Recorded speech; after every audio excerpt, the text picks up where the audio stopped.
Hello, good evening, and welcome to the Talkin Kop. I'm Gav, and this is Ashley. And people are asking, "Is Kev all right?" He's alive. We're literally only over here or on here to give you an update on Kev. So Kev is in Cork. He's up high on a hill. It snowed a lot. They lost power. His car got stuck on a hill. He went radio silent. He missed the game. He came back to us today to say, "Lads, I've 35% left on my phone. I'm switching on the data to let you know I'm okay." And then he fucked off again.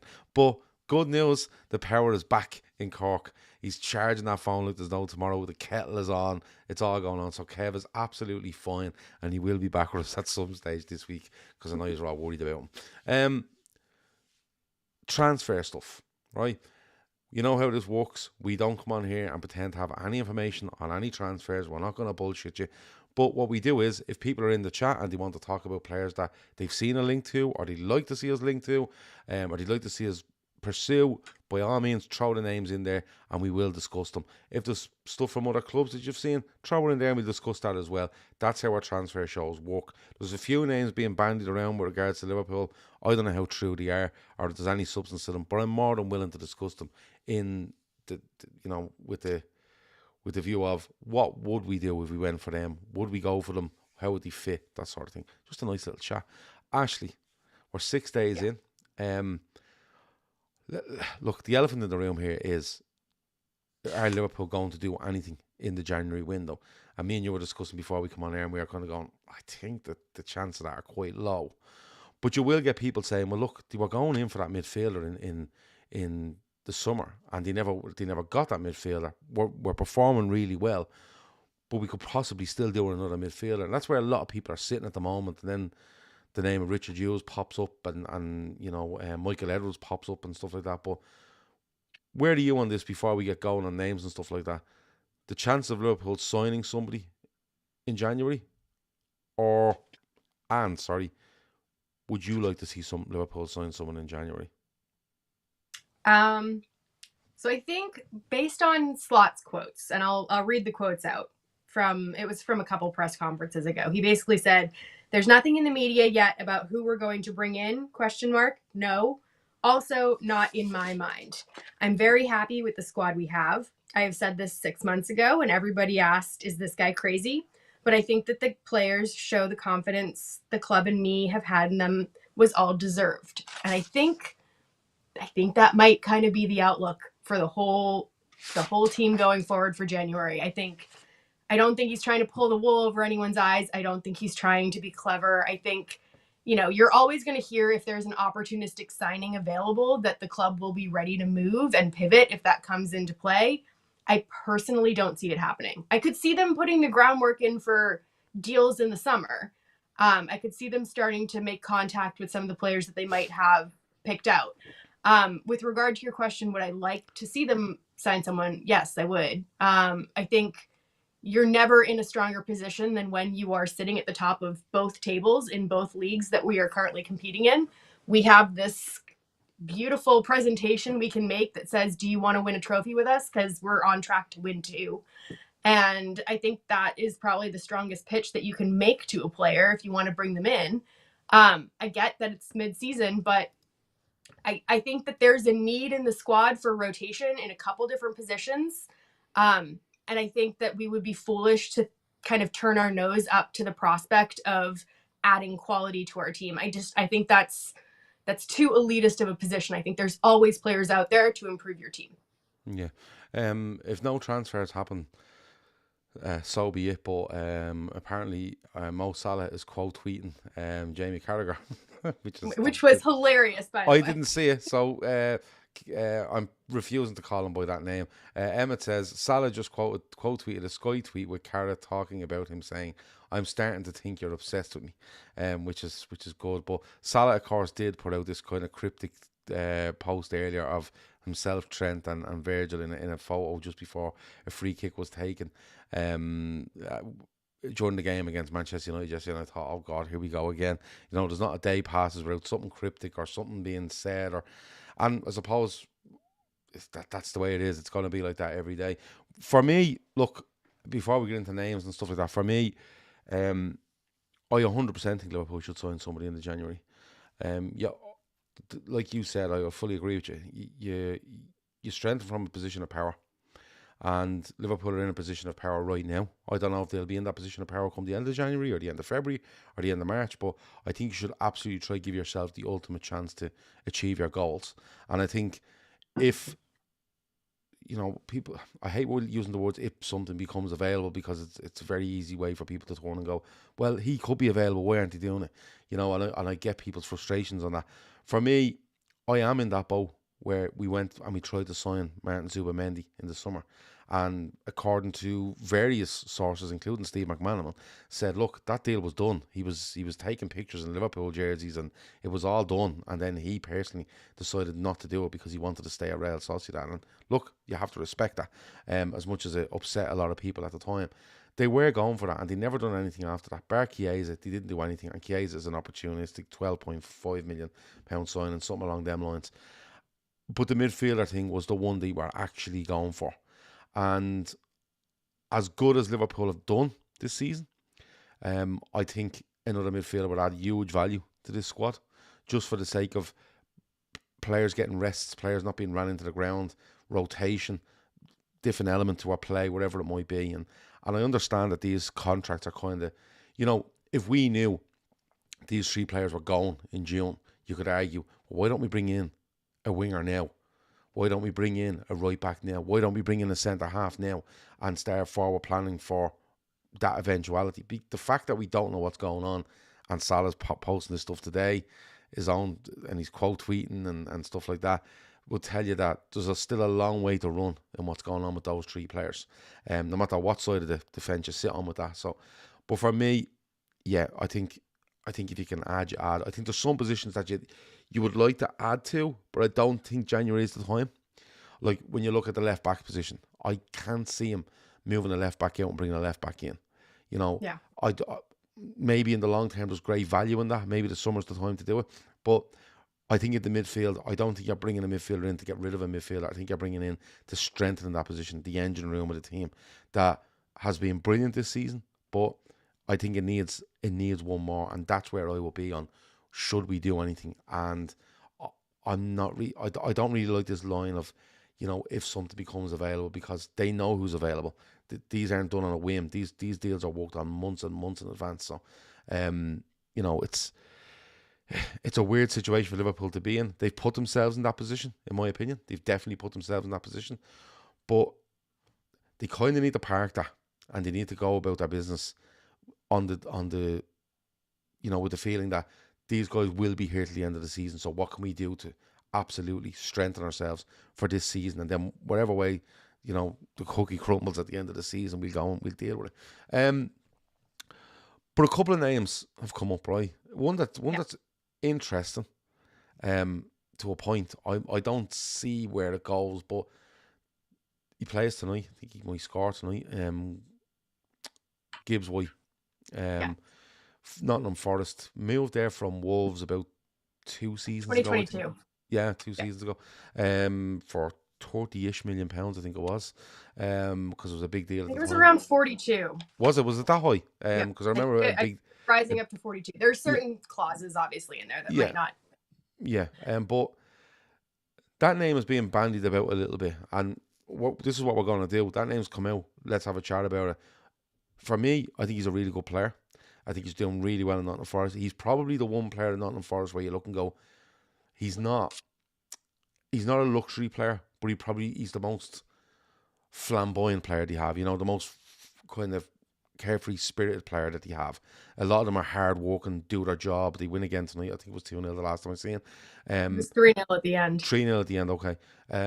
And they're joint second in the league now. I think they're level on points for Arsenal.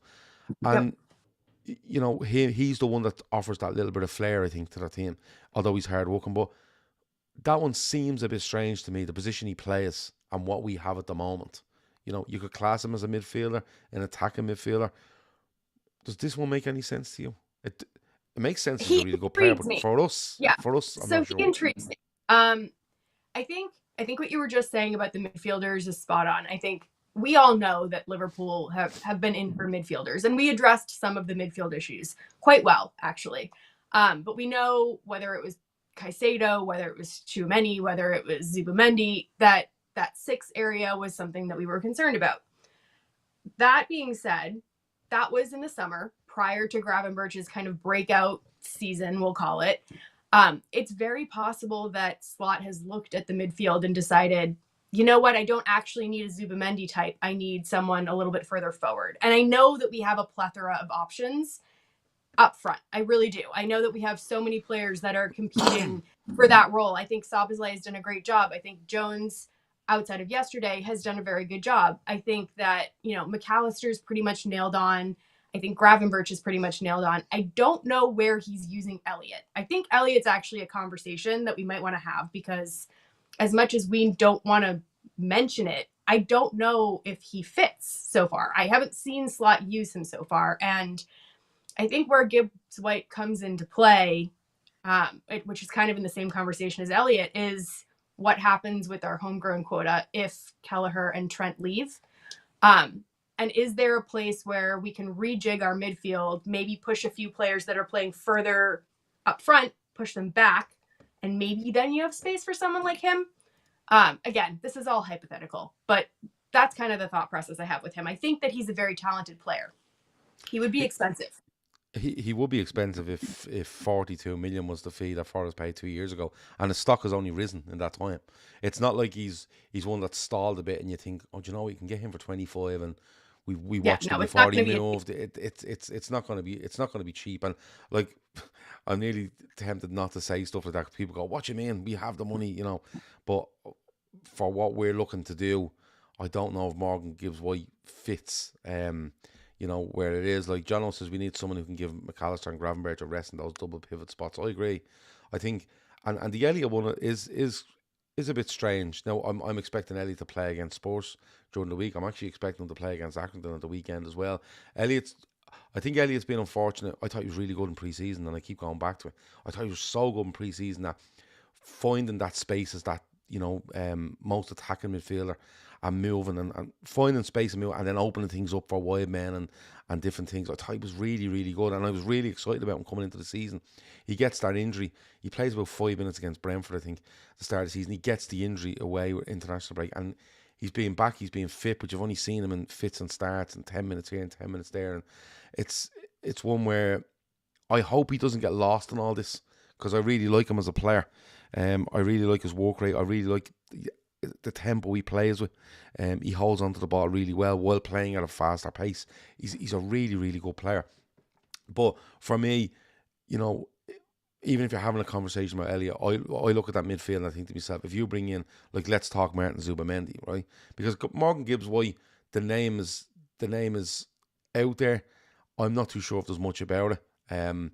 But we probably feel he's a really good player, but is it what we're looking for right now? We probably don't think that. I'm not too sure what people in the chat will think, but I'm sure they'll tell us in the next few minutes. But Martin Zubamendi's name is out there now. Gillan Balagay, before I go on to Gillan Balagay, Steve McManaman and others have said that they were under the belief that Martin Zubamendi would be signing for Liverpool. McManaman says that he's having jerseys put on him, he's taking photos, and all of a sudden there's a really last minute thing, and I think that kind of took the heat a little bit off Liverpool and Richard Hughes at the time, because we felt like, why is he messing around with this guy? Why did he mess around with this guy if this guy was never coming? But if he's taking photos and stuff, he was, and then he just decides he's not. But for me, when you go to Gillan Balagay, who's talking about Martin Zubamendi, he said Martin Zubamendi did have a late change of heart with regards to Liverpool. He's a loyalty thing, whatever it might be. He's played a couple of months at Real Sociedad, but he feels now might be the time that he might go. Barcelona being linked is madness, because they can't even register their players. Man City are being linked, that's plausible for me, although I'm still at the view, are you going to Man City and then find out what's going on there? But I've seen Real Madrid being mentioned. Will Zubamendi end up there if Alonso ends up there at the start of the next season, things like that? And Gillan Balagay kind of says he feels that Liverpool won't go back for that player because of what happened in the summer. Would you go back for that player? If that player is available and he says he's ready to move, do you go back for that player? Only if he's 100% what Slot wants right now. Like, I guess the argument is, like, I could see a world where he and Gravenberch actually play together. I could see a world where they rotate. I think everyone on this podcast has said that they find it very hard to believe that Gravenberch is going to be able to continue to play every single game. So having a rotation option there, absolutely. I would love to have that. I'm not going to turn my nose up at him, but I do think that, you know, there comes a point where if a player doesn't want you, like, that should be enough of an indicator. You know, if he has a change of heart and he's indicated to us that, yeah, he does want the club, maybe the conversation is there to be had, but I want players that are 100% committed to playing for us. I don't want players that want to go play for Man City. I don't. I want players that want to play for Liverpool, 100%. It's, like, I can see both sides of the argument of the Zubimendi thing. As a Liverpool fan, you're kind of going, and a lot will go, look, we're Liverpool, we wanted you. You said yes, then you said no, forget about it. But at the same time, when you look back like right now, what's happening with Trent Alexander-Arnold, if you look back at Steven Gerrard, you look back at players that stayed with Liverpool, despite being, wanted massively by other clubs, and Gerrard is probably the main one because he's wanted by everybody. Like Mourinho said it.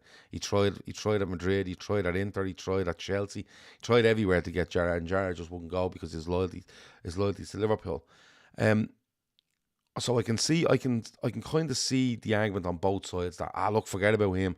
But the other side, you're kind of going, listen, we've had it happen to us the same way, and we've applauded players for staying due to loyalty. Now, if it's true that he's decided, look, I do want to go, I think Liverpool will go back in. But I think you're right in what you're saying, only unless he 100% wants to come to Liverpool. Like, if his agent comes to Liverpool and says, look, he's ready to leave, he wants to go, we know the buyout. I don't even know if the buyout is there now because the summer's passed. I'm not 100% on that. But it was £51 million at the time.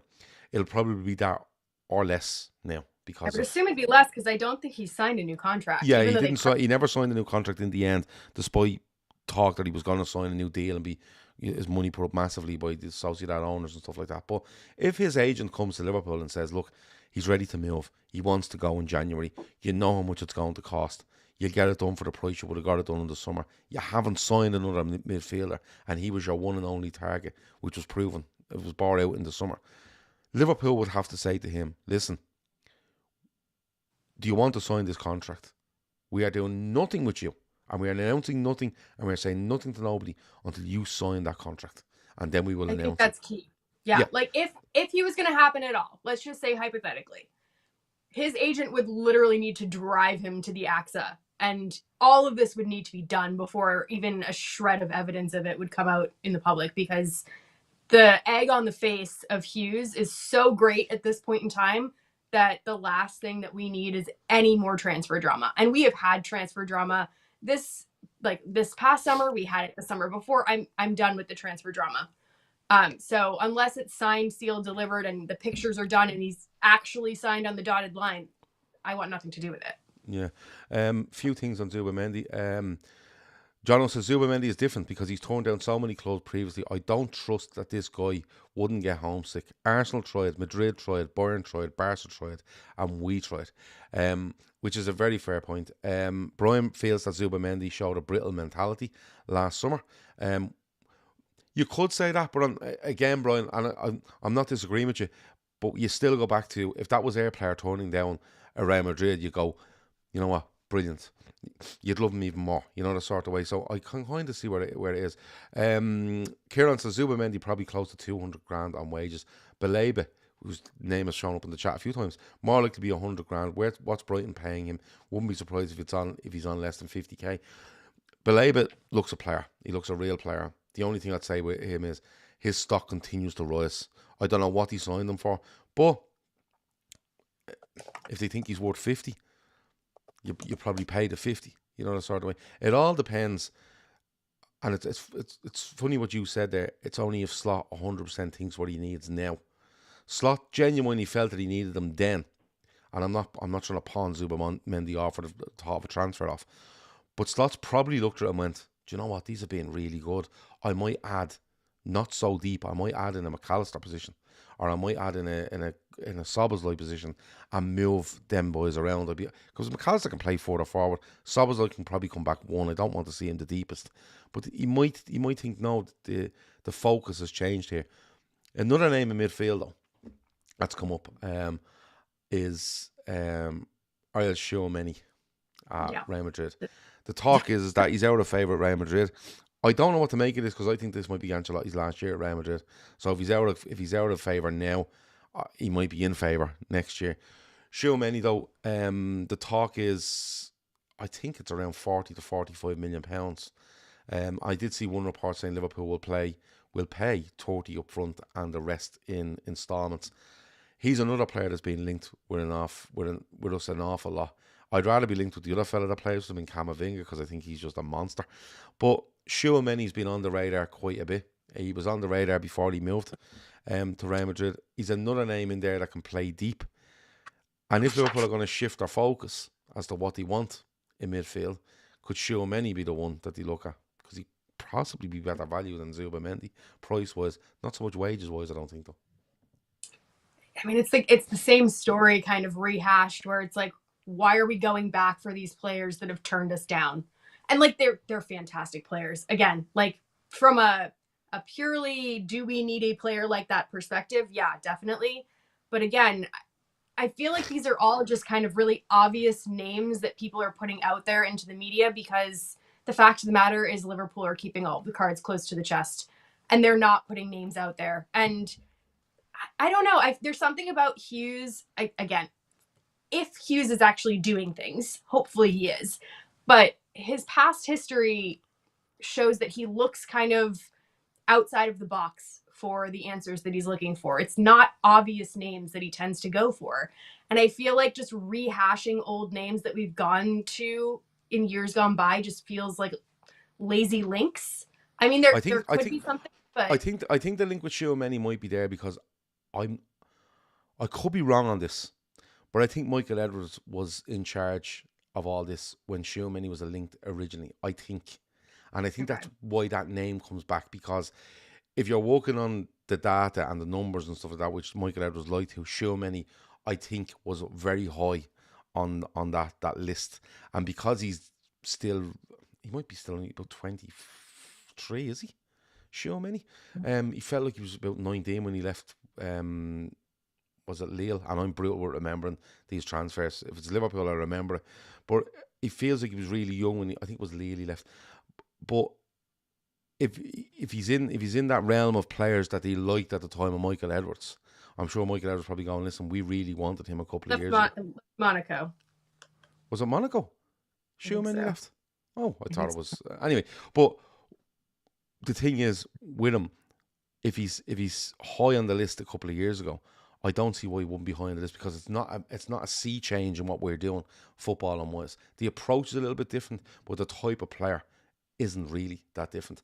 Shout out to Davey T in the chat, Newcastle fan. He's thrown a few bits in here. He says, it must be nice to spend money.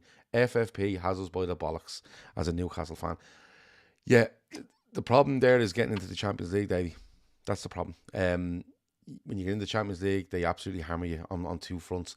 And indeed, there are a few clubs that are going to be hammered by that. And the thing is, more are going to be hammered now because the amount of money you can spend, the amount of income you can spend on wages is actually dropping very soon across in European competitions, which means it's a big balancing act for Premier League teams who work off 1% in domestically and 1% in Europe. They should really probably align them somewhere. Me halfway. We're actually in very good shape for that, because I was looking at that today. We're in very good shape.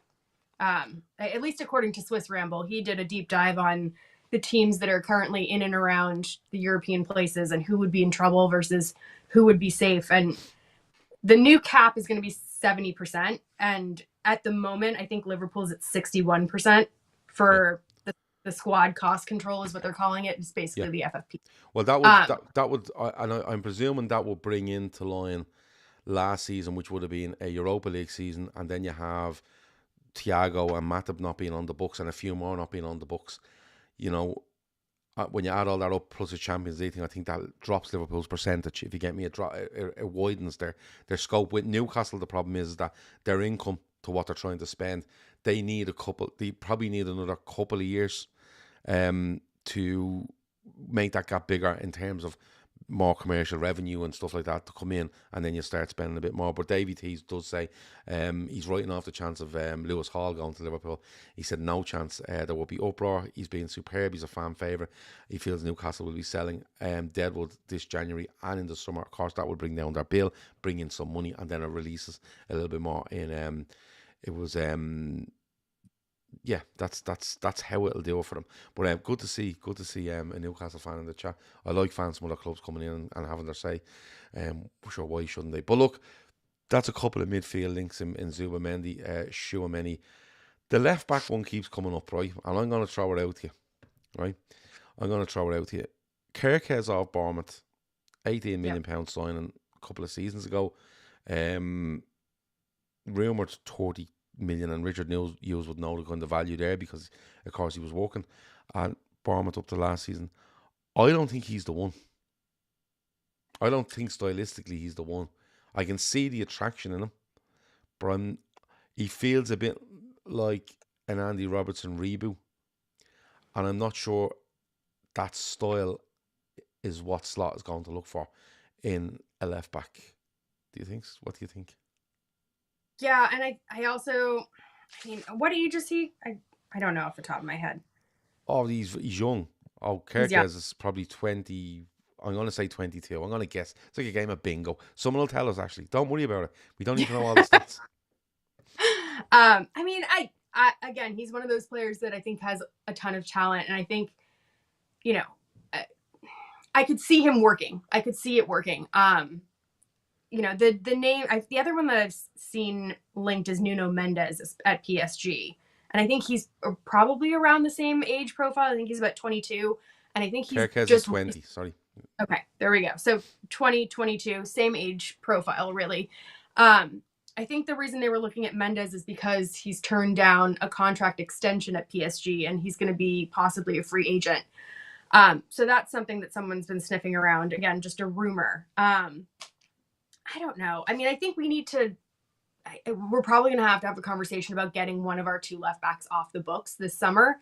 I don't think any of this is happening in January. No, but I do think that one of those two left backs is going to be leaving this summer. And I think that, you know, there's a vacancy there for someone to really claim that spot, because I don't think Tsimikas is a starter for us. I think that he has improved under Slot tremendously and probably more than any of us envisioned for him.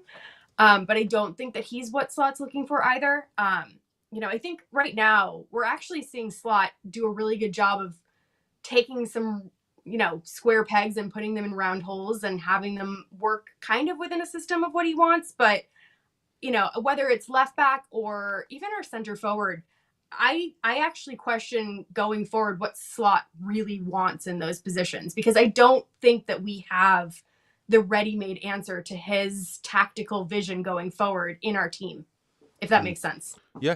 Pierce says, I prefer Aït-Nouri over Kirkes. I'm not sure of Aït-Nouri either. I don't know if he's a fullback.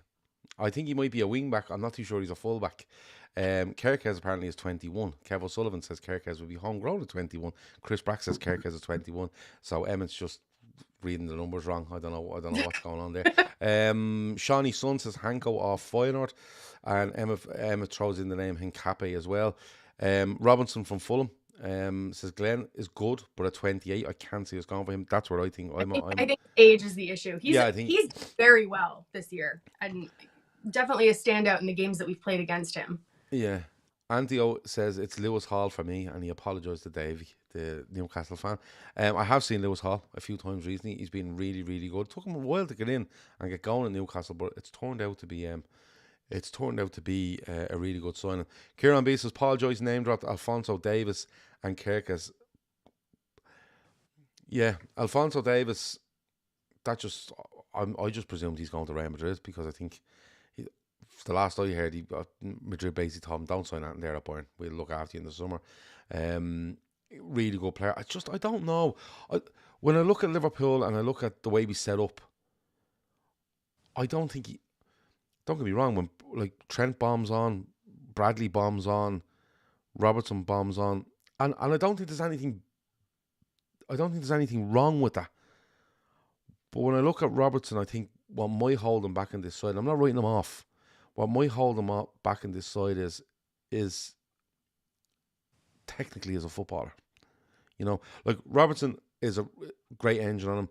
You know, okay, he's been responsible for a couple of goals recently, but overall, Robertson's Liverpool career, great engine on him. Not afraid to get into a tackle.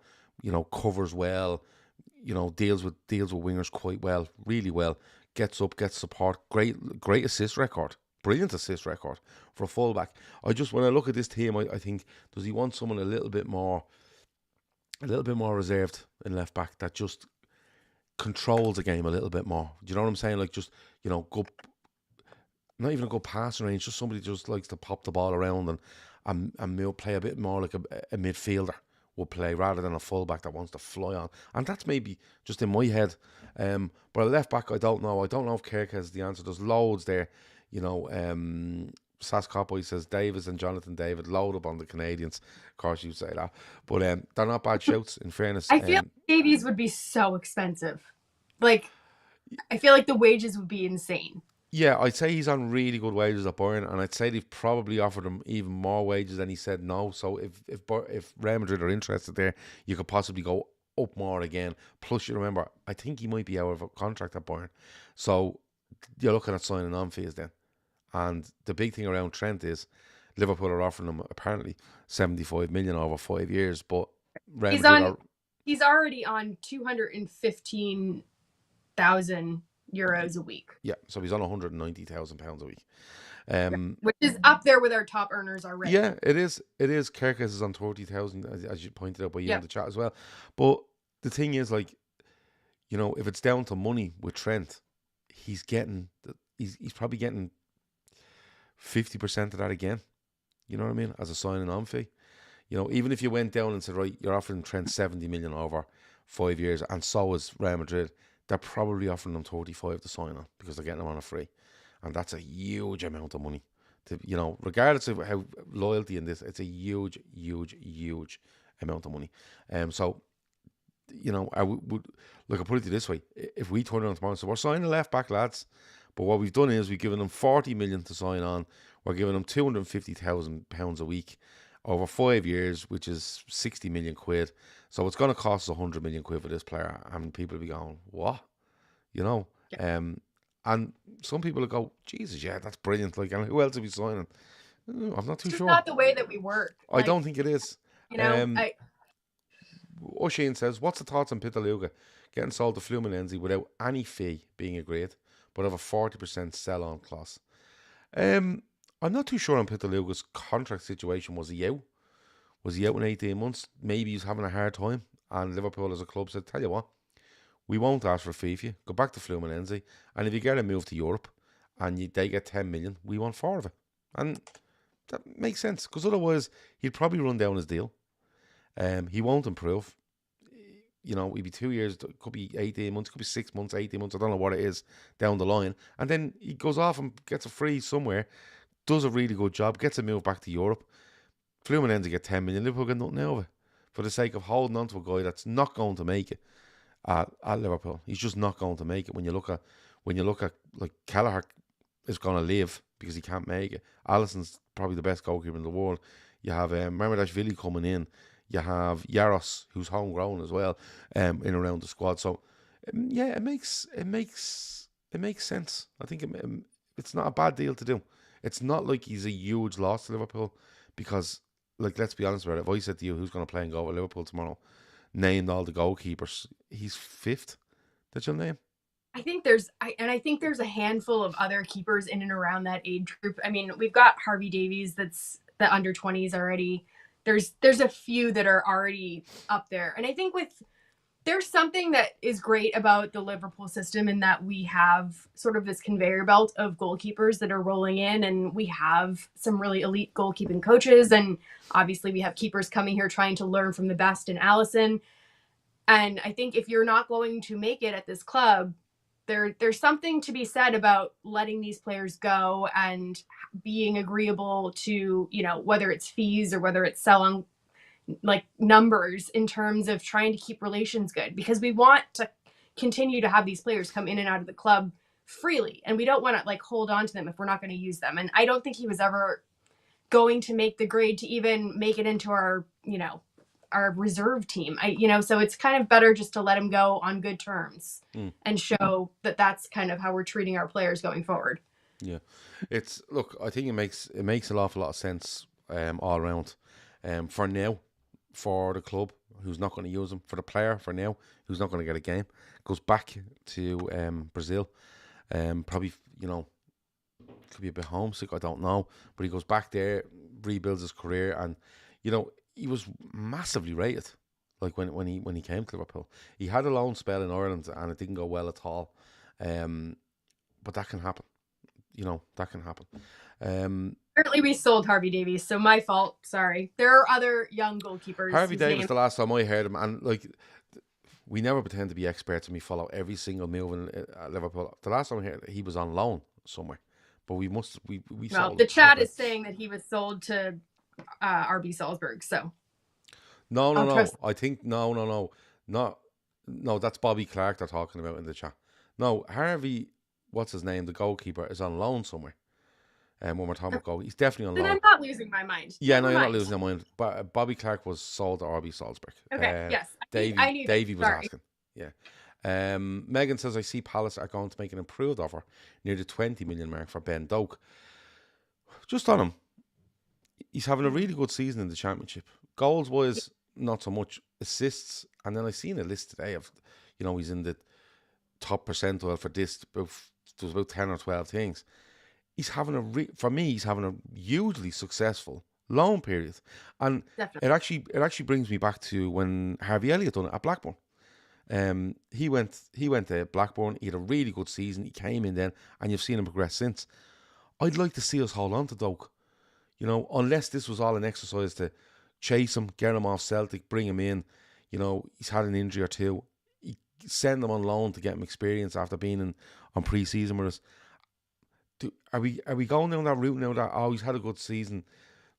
We're not going to take a look at him. We're getting 25 million quid for him. Let him go. And 25 million sounds an awful lot for a player at that age with the limited experience he has. But if someone's out there looking to spend that money on a 17-year-old, Liverpool have to go.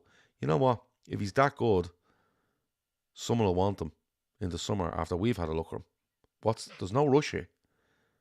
Or would you take the money? 19 now. I 19, think yeah. 19. I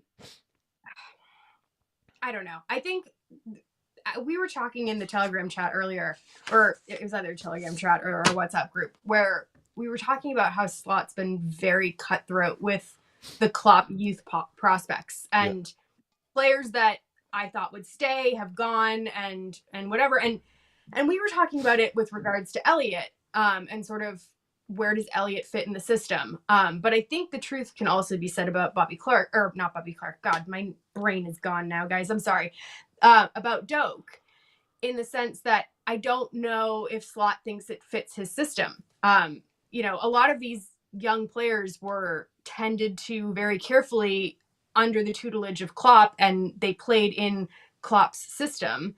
But does Slot see him coming into our team in the future? I mean, obviously he's doing great on his loan and everything, but if he's doing great and his numbers are up at the numbers that we're talking about, like 30 million, 25 million, if Palace are willing to jump up to that, I think we'd be silly not to entertain that offer. I mean, we can always put in a buyback clause. I just, for a kid that's not played any minutes in the Premier League, that's an amazing fee that you could possibly get. I don't love the idea of selling him, but like I said, if Slot doesn't see him going forward in our system, I don't think that you can, disregard that as a potential fee that you could use for players that he wants truly in our system going forward. Red Steve says, good evening, Reds. I was just listening in the background. But someone said, Doak, we can't sell him. I'll turn into one of those FSG out nut jobs if we sell him. You see, my thing on this is, I've no problem with players coming through. They mightn't make it.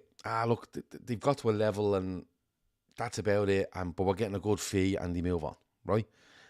I'm okay with that. That's what football clubs do, and they have done for a very long time. And it's becoming more and more important to big clubs to be able to turn over these players, get good fees for them after investing so many years in them and saying, look, he's 18, he's 19 now. We've had him since he's 10 years of age. He's probably hit his limit. We're going to put him out there, and we're going to get a fee from. We're going to insure ourselves a buyback fee or a sell-on clause or whatever it might be. But how many do we do this with? I think like Doak at the start of the season, if he's playing Liverpool's under 23s, you're not getting 25 million for him, right? So it's a double-edged sword. You're sending him out there. You're getting the 25 million from him. He's getting the experience, but then you have to make the decision on, like, it's a great amount of money. Don't get me wrong. And Liverpool might turn around and go, it's 25 million. Get a buy back at 35 to 40 on him, and if he explodes, we can take him back. Great. But my thing on it is that why is it worth the extra 15 million, right? Like, if he explodes and you pay that 40 million, you could have nurtured him for another year and not had to pay that 40 million. Do you get me? The money up front sounds great, but it's just like, how many do we do this with? Like, I've seen people in the chat there going on about this young lad, Rio, I can't remember his second name, plays. He came from Chelsea. He's 15 I don't know or how 16. you pronounce it. Yeah, It's he's like a joke. Yeah, along I've seen some clips of him. He's been in around the first team. He's a joke.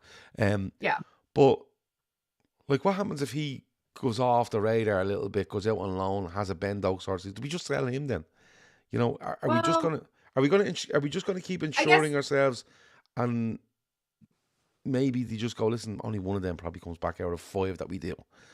It just feels a bit early to do the Doak thing, and maybe that amount of money just has but I brought think forward. like devil's advocate in me would say, like, look at Carvalho, look at Vandenberg, like both. Like, we looked at both of those players and we were like, oh well, they could break into the first team, and they made the call. They decided to take the money at the beginning of this year. Brentford were offering good money for both of those players. I haven't seen either of them kick on. I haven't. Yeah. And I mean, I'm glad that they got their moves, but I think the club knew when to pull the plug in terms, and I'm not saying that I agree with that for Doak. I think that his future could be quite bright, but if the club feel that they have seen enough of him scouts wise and data wise that they don't think that he's going to progress past 30 million, we have to trust them. Because I look at Ryan Brewster, for example, where all of us were like, oh my God, he could explode. He never exploded. Yeah. And we got crazy money for him. I think it was, 28 or something for him. It was ridiculous. Yeah. And I think that if you could go and take that money and reinvest it into the squad properly, that would be the devil's advocate argument. And I think Doak is a hard one because he's so exciting and the numbers are there. But I also think you have to remember it's championship numbers. And I think a lot of the numbers that he's getting thrown into, they pool him with the top 5 leagues in Europe. And like, he looks great. He's like right next to Florian Wirtz when it comes to like progressive passing. But we know that those numbers don't actually equate to their talent at the moment. Yeah. I know that. And like, don't get me wrong, I think the club done really well in Vandenberg and Carvalho. But if you remember, like, Carvalho has a couple of loans. Vandenberg has a couple of loans that brought back. They're in pre-season. They're looked at, and then the decision is made. No, look, that's it. We're gonna take the whatever it was, 50 odd million they got off Brentford for the two of them. That's what's in my mind. I think, there was quite a bit of looking at them, and maybe it is just Doak has gone from a really good talent to fucking someone's going to pay 20 to 25 million here. Let's take it and insure ourselves on the back end with a sell-on clause or a buyback clause or whatever. It's usually a sell-on clause. I don't know how many times Liverpool put a buyback clause in, but it's just, for me, it's just like we seem to be churning these over. Brewster might have. Yeah. I'm thinking of recently. I think there's sell-on clauses, Bobby Clark and things like that. But yeah, I don't know. Maybe I'm just being too romantic about the whole situation and Ben Doak, and people are saying I'm not putting him in the realms of replacing Salah, but I'm thinking even if you get Ben Doak as a really, really good squad option for you when he's 2021, I don't think he's going to lose a hell of a lot of value, especially if he's in 2 years' time he's playing for Liverpool, and maybe not at Liverpool's level. Someone comes in and pays 20 million for him, like a Brentford done for Carvalho or whatever it might be, or the Brewster situation, or indeed Harry Wilson. But Look, I wanted to chat about it because he is one name that popped up. Um, Yeah. Regarding the rest of the league, it's very very quiet. I've seen what's his name, um, Mwani, is that his name? I've seen him being linked quite a bit, and then one that popped up today was Douglas Luiz, Yeah. was at Villa. He's at Juventus. Talk is two Premier League clubs are looking at the possibility of Douglas Luiz on a loan. Um, I don't know who those clubs are. He is a deep line midfielder. That's kind of what perked my attention. I really rated him when he was at Aston Villa. Someone did ask the question though: if you sign him, does his wife have to go and sign with Liverpool as well? Because they come as they come as a double package and stuff like that. But that's an interesting name, isn't it? I don't think he's been banging out of favour with I don't think he's kicked on. yeah. You know, we talked to our resident Italian expert Rajiv in our Telegram chat, and he basically said that he was their worst midfielder by a mile. You know, I don't watch a ton of Italian football. I don't get a lot of footage on my TV coverage, so I can't give you an accurate representation of how he is right now. I think I don't think he's for us. I think he's an interesting. He was when he went from Villa. I thought that, okay, maybe that could be interesting. But I think that from what I've seen of his performances there, I don't think he's the one. I don't know who's looking at him. Apparently there's two clubs looking at him, but I don't think it's going to be high up in, you know, the top 4 category of clubs. Yeah, and John Brooks is saying, guys, Happy New Year. Happy New Year to you, John. He says, is there any truth in Darwin going to AC Milan for 55 million euros, which will be about 50 million pounds? Which what did we spend? We spent 64 million pounds on him, rising to 84. And I don't think that any of them rise. I think 64 is probably the number. Look, he splits opinion massively. But the only thing I will say on Darwin Núñez is you're not selling Darwin Núñez in January not to buy a player. You simply aren't. Because, people can bang on about Chiesa, but he barely played football for us. You have Jota, who got injured, and I think he's come on 4 times since he's come back. 4 maybe? Yeah. And he's doing 50 times. Well, he came back against Fulham. Then he played, I think he comes on against Spurs for a few minutes, Leicester for a few minutes, United for a few minutes, West Ham. There's 5 or 6 games he's come back into, but he's only doing 15 minutes at a time. You've got Diaz fine, Gakpo fine, Salah fine, but by all means question Chiesa, question Núñez, even question Jota's recovery speed with regards to this injury that he's had. But you can't be going selling a forward and not bringing money in. And unless you have a forward that you want to bring in and go, he is my man, I can't see us doing a transfer up top for the sake of it in January. No, I could absolutely get behind. If Liverpool turn around tomorrow and says, right, let's say Osimhen or Alexander Isak is the man we want, I can fully entertain us going, right, season's over. We are going to sign Alexander Isak or Osimhen or pick one, Gyökeres of Sporting Lisbon, whoever it might be, and we're going to sell Darwin Núñez to fund that because we feel he suits us better. I'm grand with that, but I can't see us getting an Osimhen or an Isak or a Gyökeres or anybody like that in January unless you pay through the nose for it. And I just don't see them moving. So I think that the Darwin Núñez stuff, it may happen in the summer. Some people like that, some people won't. But I can't see us doing something in January where we go, it's good money, but we're not going to weaken the team in January. Yeah, we're not going to weaken the squad for the sake of it. It's kind of the same argument of, will Trent go or stay? I don't see them weakening the squad. I just don't. I know that there's a good chunk of money there on the table, but I think the team that's there is actually quite committed to finishing the season, whether or not we believe it, whether or not the media noise is there. I genuinely do think that the team that is currently in our dressing room wants to finish this season strong. And I think that, there are definitely things that need to be looked at in the summer, but I just don't see the solutions to those problems popping up right now. I don't see obvious solutions. Davey says, lads, leave off us, will you? I was only mentioning Isaac Davey. Like, there's a lot of them. O'Sheen says, He's very good. Gyökeres will 100% end up at United in the summer. I think, to be fair, if they got themselves sorted, which I think they might by the summer, I think Gyökeres ends up at Barcelona as the Lewandowski replacement. That's where I think he might end up. But I can see the United thing because I just don't think it's going to work for Rasmus Højlund at Manchester United, and it's definitely not going to happen for Joshua Zirkzee. So, yeah, I think it's a good show. I think it's a big risk for Gyökeres going there because I still think there's an awful lot up in the air there. But again, they have to sell to bring players in. They are right up against that PSR wall. And that's not me as a Liverpool fan telling you.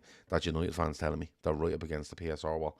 So, I mean, you also saw Darwin kind of have a similar season to him before he came to us. And the jump from the Portuguese league to the Premier League. Yeah, he has got a bit of experience. He's a bit of experience in the Championship with Coventry, and he was highly rated there. But listen, I think there'd be plenty. I think there'd be a good bit of movement in the summer with regards to strikers. I really do. But I just don't see Liverpool. I just don't see Liverpool making that move in January unless see Rashford moving to Milan.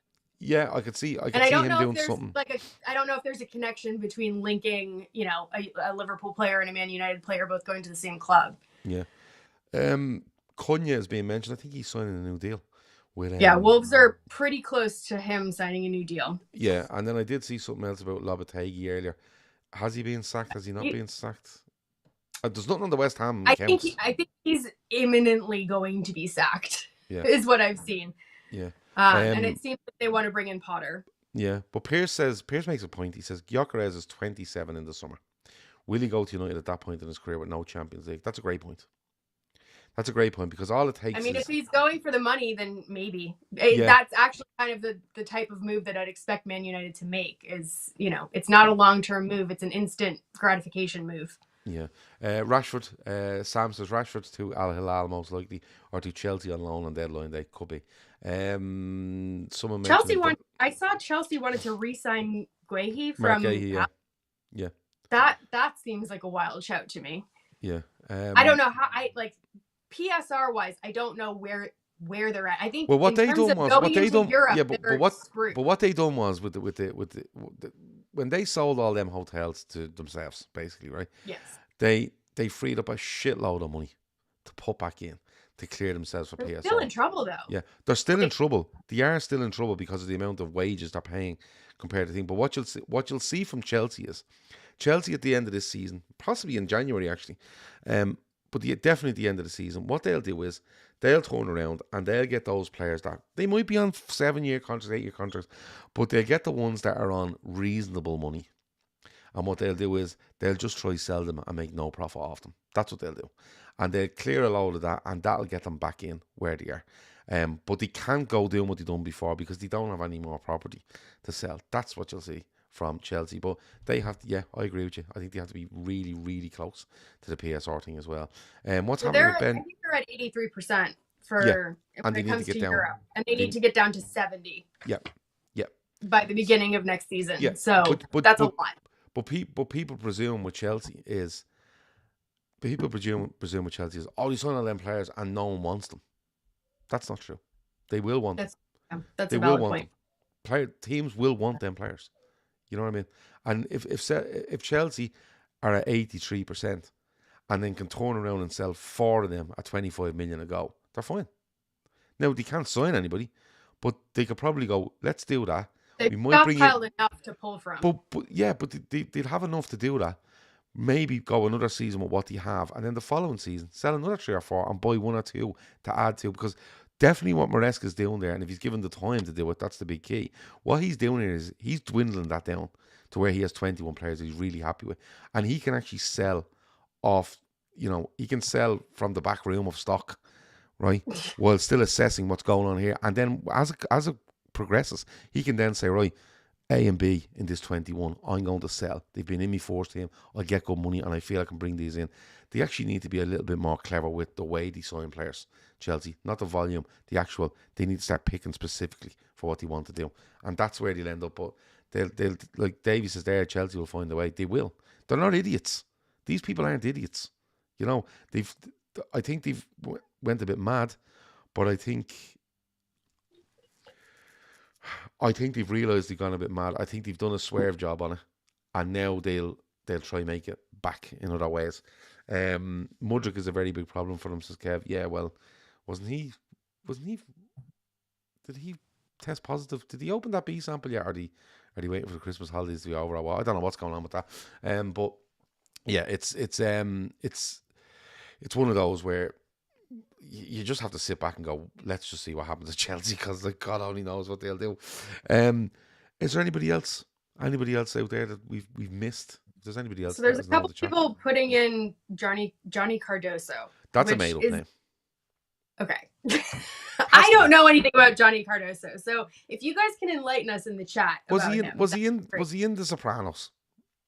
I don't know, but he does sound kind of like a made up name. Google him there, will you? Google Johnny Cardoso. I mean, he's an American player, so I should probably know something about him, which I don't. Antio says it's legit. Never heard of him. So he's from Real Betis. Okay. I don't know. Come on, chat, fill us in. Okay. Yeah, Antio says he's from Real Betis. It's legit. I never heard of the guy. Don't even know what position he plays. Right. But he's a defensive midfielder. Defensive midfielder, American. Yep, he's an American defensive midfielder. They're saying that they think that Endo will leave. That's not a particularly novel piece of information. I don't know. He's played 20 matches. He's scored 1 goal. He's provided 1 assist. He's 23 years old. He has 18 caps for the U.S. national team. Okay. And you know what? I watched the fucking Copa America. I watched on that Canadian channel, which was the best thing. It was like literally the highlight of 2024, and I can't remember that. I genuinely can't remember that playing. You know what I mean? I can't remember that guy playing. I don't really follow the national team. It's kind of like with England, where some people follow it religiously, some don't really care. I don't watch a lot of it. I only follow football when it's on TSN Canada. It's the greatest. It's absolutely great. Well, you just like what they say, 30 minutes down, 30 minutes to go. 45 minutes gone, 45 minutes to go. I love it. Mark Cavan says rumours had Bajcetic was going to Real Betis, hence the link. There you go. So it's just a link because he's going to Betis. Who have Betis got? He might. Is that where we are? It seems like we're at the 1 + 1 = 2 stage. Yeah. Scouser P says, can you spend a few minutes talking about the Brighton penalty against Arsenal? An Arsenal fan and Woke tried to rationalise it being the wrong decision. I think I've done this already. It's a penalty. It's as simple as that. The ball is flicked up. Joe Pedro heads it. It does get a slight touch off Saliba. And then he just headbutts him. He just fucking headbutts him. And I don't know why people don't understand this. Let me simplify it for you. If Joe Pedro pushes the ball past Saliba, just pushes the ball past, and let's say as he pushes the ball past, Saliba puts his foot out, and it touches Saliba's foot. But then Saliba's foot goes and absolutely goes through the back leg of Joe Pedro as he goes by him. It's a penalty. That's it. If you win the ball and you hit the player at the same time, that's a good tackle. But if you hit the ball, right, well, let me try to visualize this for you. Joe Pedro goes to go past Saliba. Okay, Joe Pedro pushes it with his left foot. Saliba comes across with his right foot, gets a slight touch on the ball. But as Joe Pedro, the ball still stays in the same direction it's going, despite the slight touch. If Saliba then comes across with the right foot and smashes Joe Pedro's left foot, right, yeah, or his back foot, his trailing foot, it's a penalty kick. The fact that there's a slight touch on that ball makes no odds, right? And the only thing I will say to you is, Arsenal fans last season, when Jeremy Doku ninja kicked fucking Alexis McAllister, right? Doku gets a slight touch on the ball and then kicks him in the chest. Every Arsenal fan I knew was like, that was 100% a penalty. Like, I can't believe that's not a penalty, because Arsenal were in a title race at the same time, and they wanted Man City at the time to drop points.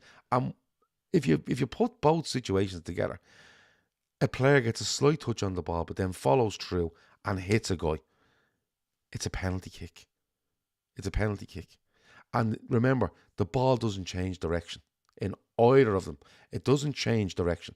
If that ball comes up and hits Saliba and the ball heads and goes out of the box, and then Joe Pedro hits off him, that's Saliba winning a header off the back of it. It's not what happened. It's a penalty kick. That's life. If it happens at Liverpool, people say, oh, well, if it happened to Liverpool, you'd be saying it's not. No, I wouldn't. He headbutts the guy after the ball is gone. He just does. It's a second action. It's a second action. Sorry, within that. The first action is he doesn't really know where the ball is. It just hits off him as it's going by him. And then he just headbutts your man. Like, I don't know how much more you want. But listen, they're on their own planet. They're on their own planet. And to be honest with you, I kind of blame who they're listening to. So let's leave it at that, because they have them up the fucking wall with regards to. But yeah, that's it. Chris says, by Arsenal's logic, the pen they got at West Ham is incorrect. The keeper gets a slight touch before he punches the Arsenal player.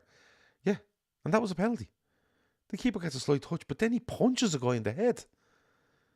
I mean, I think you also have to look at it like it's a foul anywhere else on the pitch. It is. It's a foul. Yeah. You know, and it's one of those things where I think the only reason it's contentious, it's because it's head-to-head contact, and we don't see that very often in the penalty box. And I think it's one of those things where, you know, whenever you're in a title race, you clutch at straws, and you can convince yourself of an argument either way.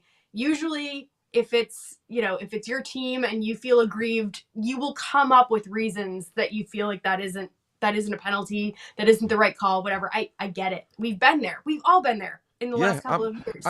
And you know what the gas thing is, right? Nate says there, the amount of Arsenal fans on Twitter are bringing up past decisions. Arsenal aren't exclusive in that, by the way. All fucking clubs do it. That aren't even questionable. It's like, listen to Mrs. Moan about office politics. Jesus Christ. There's one there yesterday where Rasmus Højlund kicks the ball away as...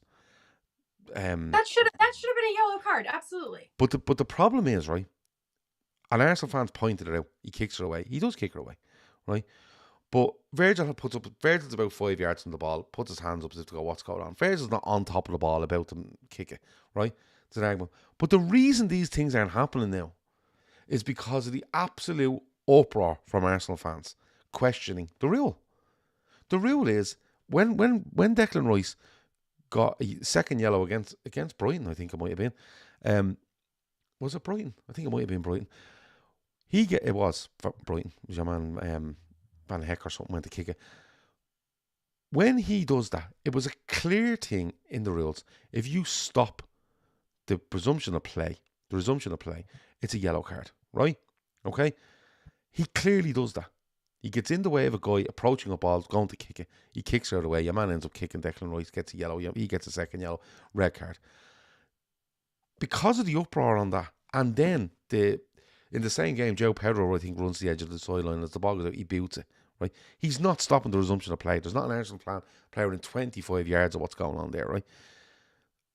But then Trossard, ball drops, whistle goes, Trossard turns, boots the ball up the pitch, and Arsenal telling you, he was putting a through ball to Martinelli. Martinelli's standing 10 yards deeper than Trossard when he kicks it, okay? And because of what went on there over that, and the furore over it for like fucking weeks solid, the league have changed it. They've clearly changed it. Without telling you they've changed it, they've said, listen, we can't have this every week now. You know what I mean? They've made so much of that. It's always like that. Do it. Every season, they come out with new rules. The first 2 months of the season, they're religiously aggressive about enforcing those rules. It's like, it's like when people raise the imaginary yellow card, they're going to get a yellow card. Nobody does that anymore. No one gets... Yeah, but Faster Torrey says there, to be fair, the Rice red card was horseshit. It is. To grown-ups in the room, it is. But that's the rules he set in place. And you know, at the start of every season, Steve, what happens is, pulling in the box. I remember they done that when Martin Skrtel played for Liverpool and I was having fucking heart attacks, right? Pulling in the box, they'll give a penalty. They've done it for a couple of weeks and then they stop it. Because what happens is... They try to nail it down at the beginning of the season. But they get that much... They get that much backlash that they quietly go away and change it. And now, I'm not saying they're right by doing that. I think they should actually have common sense and go, listen, just don't fucking touch the ball. They've done it with VAR this year. But they've gone from like all of these interventions with VAR to almost doing nothing. I mean, there was the handball today in the Wolves game, which in seasons past would have been given as a handball. They didn't touch it. They even touch it today. They have Yeah. like this super high bar, these clear and obvious bullshit rules. They change shit in the middle of the season all the time. Yeah, but the thing is, that they always do that, right? And there's two reasons why. One, they're nonsense rules that they start with. That's one. And two, teams decide, right, well, these are nonsense rules, so we're just going to treat them like they're nonsense. Instead of going, well, we're just going to have to go with this. It's nonsense, but we're going to have to go with it. And then what happens is, one team, more than likely a high-profile team, gets done by this. There's uproar across all the channels, all the social media, all mainstream, the whole lot. And the funny thing is, the biggest stuff that they get wrong, all these mainstream say nothing about. They defend them to the hilt, but they're the ones feeding it all the time. They fed that Rice thing all the fucking time. And because of that, now players are kicking balls away. And because of the way Arsenal carried on, they've stopped doing it. But they just haven't told you they've stopped doing it. Because they do. And that's what they do every year. Every single year. Go back. But that's not why Arsenal lost the game. Or not lost the game, but tied the game, rather. Yeah. You know, like, ultimately, it's a decision that they're trying to hang their hat on, but it's just another week that goes by where they didn't capitalize on us dropping points. And that's what they're angry at. They're not really angry at that decision. They're angry at their team. Thor says Arsenal have already drawn more games than last season and 2.78 points per game. It won't take much for their heads to fall off. That's what they need to get to wherever. But listen, Arsenal aren't out of a title race by any means. You know, they aren't. And Forest aren't actually either. No, Forest are fine. And we Forest next in the league. But the thing is that, for me, just Liverpool have that gap. That gap could be reduced. It could get bigger. But it just seems like every week there's another thing. There's just another thing that they've an issue with anytime. Pierce says Arsenal just can't accept the overperform for a few years when Klopp was running out of juice. Let me see. But there was something else there I wanted to read out. 27 wins the league. For us, that's 13 out of 19. For Arsenal, that's 16 out of 18. His opinion. What about Joe Linton's handball against Tottenham at the weekend? What did you think of that decision? Says John. Do you know what? I watched that, and I would have to say I can see why they don't give it, because his hands are down by his side, it's kicked at him and it hits him. But my thing is the distance. And I think he might be a little bit far away for that to be. He's very close. He might be a little bit far away. He's not in the box, and it doesn't directly lead to a goal. And whether or not we think it's right or wrong, he wins it. The Joe Linton thing, he wins it. He gives it to. It doesn't matter. He gives it to Gordon, and Gordon scores. Unless it goes off your arm to go into the actual net, they're not going back anymore. Yeah, they did it with Kwanzaa in our European match last year, and they admitted that it was wrong. Yeah. They've changed the rules this year. They don't go back that far. And although Shane says the ruling is now is that it doesn't lead directly to a goal. It can't be given as a handball. Yeah, that's what I'm saying. Yeah, I know that's what you're saying. And now it does lead to him giving it to Gordon, who scores. But it's not directly to a goal. But I think, again, you know, it's all subjective, isn't it? Like, it's all like, well, is he far enough away? We hated that rule when it was in place, though. Like, we hated that when Kwanzaa's goal got ruled out. Yeah. And we were like, that's a bullshit rule. And now we're sitting here being like, well, here's this example. I mean, there's always going to be a team that feels aggrieved. Yeah. But look, on it, you see, there can always be an angle on yes or no to it, simply because the way they set out their rules and the way they actually put them into practice throughout the season is laughable. And it just is. And I can't get into this at 10 past 11 at night, because I'll be here at 10 past 12 absolutely I think the ref talk is one of those things that can go into that room 101 that Yeah. That and set piece coaches on the touchline. That's my official set piece coach murals. That might go in. Yep. People are wondering what are we talking about there. Gav, is that a snooze you're wearing? So Jonathan, it is. It's got really cold in the last couple of hours. I just go through this thing where I get really cold for no reason. So yeah, and then my wife gives out to me because what are you doing wearing a snood in the house? You'll be freezing when you go out. But I'm not going out, so it doesn't matter. But look, I've enjoyed that. Loads of transfer talk about transfers we that don't happened. actually know anything. Yeah, but it was like it was loads of names thrown out there. We got to discuss them. People in the chat put in loads of stuff. We read out loads of that, so we're really good for doing that. With regards to the rest of the week, the plan is to have a an edition of the 30 tomorrow for members, where we talk about football and anything else we really want to talk about, or having a cup of tea. Tomorrow night, 10 p.m, and we will preview the Spurs game. We should have another edition of the 30 on Wednesday as well, and the Spurs reaction Wednesday night. Thursday, we'll do the standout show, what stood out from the Spurs game. We should do that Thursday morning. Thursday night is a member show, and it is Football 101. So members can call in and put forward things that they want to put into. A bit like Room 101 years ago. It's Football 101. Things you want to bin with regards to football. It can be anything you like. And we'll preview Accrington on Friday morning. We will do an open Football 101 on Friday night. And then on Saturday, we will have reaction to Accrington Stanley. And Sunday, we'll be back to our Sunday show. So that's where we're going to be for the rest of the week. Hopefully, fingers crossed, everything going. So I don't know how many that is. That's about another 10 shows between now and Sunday. So you're very welcome. We're going to go. Thanks a million to Ashley for joining me. Thanks a million to everyone in the chat. Hit like, subscribe, comment, become a member, do all that messing. And yeah, we'll see you all very, very soon. Talk to you in a bit. Thanks, everyone. Bye.